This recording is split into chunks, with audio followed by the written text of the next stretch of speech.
कायदा चुकून 18 वर्ष लपून बसलेला चोरीचा आरोपी अखेर नाशिक पोलिसांच्या जाळ्यात अडकला आहे.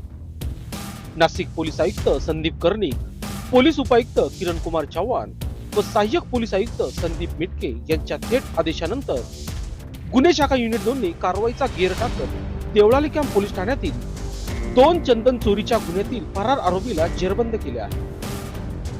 देवळाली कॅम्प परिसरात चंदन चोरी करून पोलिसांना गुंगारा देणारा पोपट उर्फ पप्पू लहानू सूर्यवंशी अनेक वर्ष फरार होता.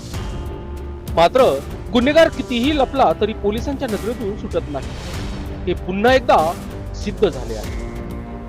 पोलीस हवालदार मनोहर शिंदे व चंद्रकांत गवळी यांना मिळालेल्या अचूक गोपनीय माहितीनुसार गुन्हे शाखा युनिट 2 ने थेट निमस तालुका संगमनेर जिल्हा अहिल्यानगर येथे सापळा रचला. स्वामी समर्थ मंदिराजवळ लपून बसलेला आरोपी पोपट उर्फ पप्पू सूर्यवंशी वय वर्ष 39 राहणार दांदरफळ रोड निमज याला अचूक टायमिंग साधत बेड्या ठोकण्यात आल्या. अटकेनंतर केलेल्या चौकशीत आरोपीने दोन्ही चोरीचे गुन्हे केल्याची कबुली देत गुन्हेगारी इतिहास उघड केला.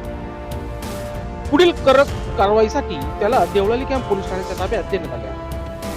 ही धडाकेबाज कारवाई गुन्हे शाखा युनिट 2 चे वरिष्ठ पोलीस निरीक्षक हेमंत तोडकर यांच्या नेतृत्वाखाली डॉक्टर समाधानी हिरे, संजय सानप, मनोहर शिंदे, चंद्रकांत गवळी, नंदकुमार नांदुरकर, प्रकाश महाजन, बालकृष्ण पवार, महेश हनबाले, ललित वानखेडे, सुनील खैरनार यांनी यशस्वीपणे पार पाडले.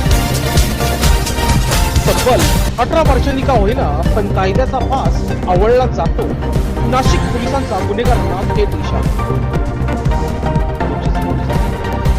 बंटी आढाव,